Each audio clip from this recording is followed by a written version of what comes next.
एक बार की बात है, एक गांव में एक साधु रहता था। वह भगवान में बहुत विश्वास करता था, भगवान को बहुत मानता था। वह लगातार एक पेड़ के नीचे बैठकर तपस्या करता रहता। गांव के सभी लोग उसकी बहुत इज्जत करते थे। फिर एक बार वही गांव में एक भीषण बाढ़ आ गई। हर तरफ पानी पानी दिखाई दे रहा था।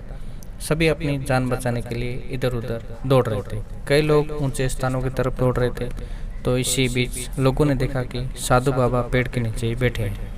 सभी ने उन्हें सलाह दी कि वो अपनी जगह छोड़ दे और भाग चले। लेकिन साधु महाराज ने कहा कि तुम लोग अपनी जान बचाओ, मुझे तो मेरा भगवान बचाएगा।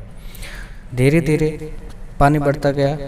साधु महाराज के कमर तक पानी पहुंच गया। फिर इतने में ही उसके पास से एक नाव गुजरी। उस नाव में एक मल्लाह था। उसने कहा कि साधु महाराज, आप इस नाव पर आ जाइए, मैं आपको किसी सुरक्षित स्थान पर छोड़ देता हूँ। लेकिन साधु ने फिर से वही उत्तर दिया कि मुझे तो मेरा भगवान बचाएगा, मुझे तुम्हारी मदद की आवश्यकता नहीं है। कुछ देर बाद बाढ़ और तेज हो गई और साधु महाराज को लगा कि उसे पेड़ पर चढ़ना चाहिए।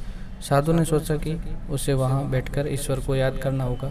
इतने में ही उसे एक गड़गड़ाहट की आवाज़ सुनाई दी। उसने देखा कि हेलीकॉप्टर उनकी तरफ से उनकी मदद के लिए आ रहा है। उस हेलीकॉप्टर के बचाव दल ने वहां से एक रस्सी लटकाई और साधु महाराज को उसे पकड़ने का आग्रह किया। फिर साधु ने कहा कि मुझे तो मेरा भगवान बचाएगा, मैं इसे नहीं पकड़ूंगा। बचाव दल भी यह सुनकर वहां से चला गया। कुछ ही देर बाद बाढ़ की धारा में और तेज हो गई और साधु महाराज वहाँ से बाढ़ में बह गया और उसकी वहाँ पे मृत्यु हो गई। जब मृत्यु के बाद साधु महाराज स्वर्ग पहुँचे तो उन्होंने भगवान से पूछा कि मैंने तुम्हारी इतनी आराध्य से मन से आपकी मैंने आराधना की, तो आपने मुझे डूबकर क्यों मरने दिया? तुम मुझे बचाने क्यों नहीं आए? तो आपने ऐसा क्यों किया? तो भगवान ने साधु महाराज से कहा कि मैं आपको 3 बार बचाने के लिए, आपकी मदद के लिए आया। एक बार ग्रामीणों के रूप में, एक बार नाव वाले के रूप में, एक बार बचाव दल के रूप में, लेकिन तुमने मुझे पहचाना नहीं।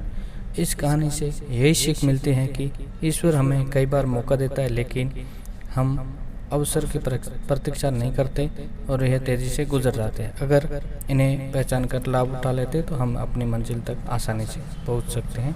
आज के इस कहानी में इतना ही। वीडियो अच्छा लगा तो चैनल को एक बार लाइक शेयर सब्सक्राइब जरूर कीजिए। तब तक के लिए थैंक यू। जय हिंद, जय भारत।